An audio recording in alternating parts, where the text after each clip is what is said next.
Since the emergence of Zoom call backgrounds and readily available compositing software, pretty much everyone knows what a green screen is. I constantly see the same poorly done background replacement in so many videos. But what if you want to take it to the next level? Create something you don't see every day? Well, you've come to the right place. Let's get into it. You may have clicked on this video, seen the intro, and thought, well, Max, that's all well and good, but I don't even know how to remove a background. How am I supposed to make these crazy compositions? I am so very glad you asked. You see, after I've covered some fun techniques, I will give you a full Chroma Keying tutorial in both fancy expensive software and a 100% free website. First, we gotta talk about lighting. If you want to get any kind of half-decent key, you're going to need to light your green screen well. Now, you don't need any fancy lighting setup for this, just make sure your green screen is evenly lit and you don't cast a shadow on it. If you need a shadow in your final video, you can add it back in later. You do not want to capture it in camera. If you're super into this stuff like I am, you could consider painting an entire wall green. This surface is a little bit glossy, which makes getting a perfect key a little bit harder, but it is still super handy for large scenes. If your surface is at all glossy, you're going to want to make sure that you do not shine any spotlights too harshly on it, otherwise it'll create a hot spot. You can see a little bit of hot spots going on here, but it's not too much. But if you have too harsh of a hot spot, it'll make your key a lot more difficult. This is approximately what your shots should look like. A flat, even color on the green screen, and nice, even lighting on you or your actor. If you know what your background is going to be beforehand, you may choose to supplement the light from your background with light practically on set. For example, if you know which direction the sun is going to be coming from in your image, you could set up a light that's pointing the same direction as the sun in the picture and shining on your talent. If you want to create a shot like I showed you at the beginning, here are a couple tips. First off, if you have a treadmill, this will work great. If you don't, it won't. That's fairly straightforward. Most treadmills have these arms on the front, and if yours does, you're going to want to make sure you stay off to the side of them, like this, so that they don't end up in front of you. And of course, be careful. Practice a little bit so that you know you can do the shot without holding on to these rails, and just make sure you're staying safe. For this setup, a pop-up green screen will probably work best. You get one of these on Amazon for about $35. And you want to set your desired speed and start shooting. Once you got your footage, you can either leave it in the middle of the frame and animate the background, or animate the footage forward in a wider scene and leave the background where it is. Once again, for a full tutorial on keying, stick around until a little later. Settings. There are a few things you may want to consider when setting up your phone/camera for a green screen shot. The one of these that's probably going to make the most difference is frame rate. So if you're going to shoot a action shot, or really anything that has a lot of movement and like no talking, you're going to want to raise your frame rate to something like 60 frames per second, which is supported by most cameras and cell phones.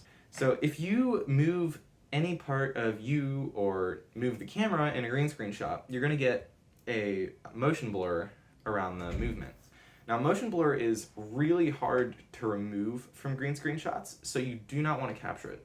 Basically, what raising your frame rate will do is it will eliminate motion blur, so then when you play that 60 frames per second video back at 30 or 24 frames, it will remove the motion blur and get a clean key. I would definitely recommend doing this for fast-moving shots. Okay, here's the moment you've all been waiting for, the full green screen tutorial. I'll start by teaching you how to pull a key in After Effects, and then I'll give you a rundown of how to do the same thing in free mobile and desktop app CapCut. Alright, so here we are in After Effects, and I've loaded in my footage. First thing I'm obviously going to do is trim it down to the part that I want. So I'll hold down Command-Shift-D or Control-Shift-D to make a cut there, and then just delete that footage. I'm going to take the quality down to half, because this video is 4K. Actually, we could go all the way down to quarter. There we are. So the first thing that we're going to do is take our pen tool and draw what's called a garbage matte. We're just going to get rid of everything outside of our green screen. Now, we do have the green screen on another green screen here, but there is a black border in between, so we need to eliminate that. So I'll just make a mask. You don't need to be as detailed as I was. I just want to make sure it works out. Close it up, and now we have that. Start the keying, go to Effect, Keying, Key Light. Now we've got this. We'll leave it on final result for now. We'll go to Screen Color, pick our color. That looks pretty good. Right now, I'm going to go ahead and drop in our background just so that we can kind of see how it'll look.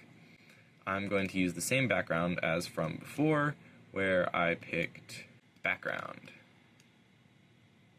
Alright, just scale that up a little bit to match. That's okay. So to match the light better, I flipped this image. So the way we can do that is unlinking the scale and putting -110 in the width. There we go. Now the lights are over here and it matches slightly better.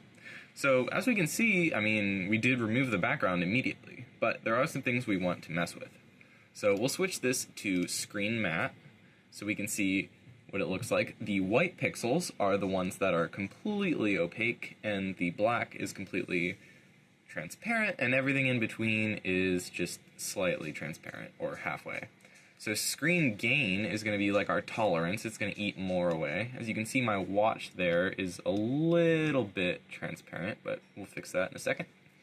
So now that we got our gain adjusted, we can roll down Screen Matte and start taking up the clip black. Now this will push more pixels to black.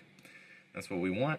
And then we don't want to adjust these too much, but whatever gets a good key, right? So then we'll adjust clip white, and by taking this down, we'll eat away less of the white pixels. You don't want to go too far, it'll invert.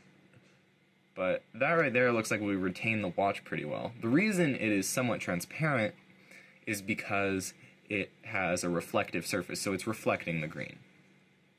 Now to see what that looks like, we'll go back to intermediate result. Now intermediate result is going to have a little bit of green in some areas, and that's because with intermediate result, it is not getting rid of the green spill.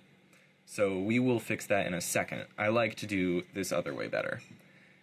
Now that we've kind of gotten our preliminary key done, I like to take back the screen shrink/grow just to cut down on that edge a little bit, and then turn up our softness just slightly. Now that looks pretty good, and we can switch to full quality to see. It'll just take a second to process. Yeah, that's pretty decent, but we've still got that green to get rid of. So what we're going to want to do there is apply another effect. Go to Effect, Keying, Advanced Spill Suppressor. Now that we've got that applied, you can immediately see it eliminates some of that green. But I like to do this a little bit more, switch over to Ultra, and then pick this green color from before, just to make sure we're eliminating the same green. Still got that a little bit, so we'll turn up the tolerance and spill range to see what we can get. Now that's a pretty good key, and I'm quite happy with it. So now I will move on to teaching you in CapCut. Okay, now for CapCut, I have my video loaded in, and I'm going to go ahead and trim it just like I did in After Effects, just to where I am.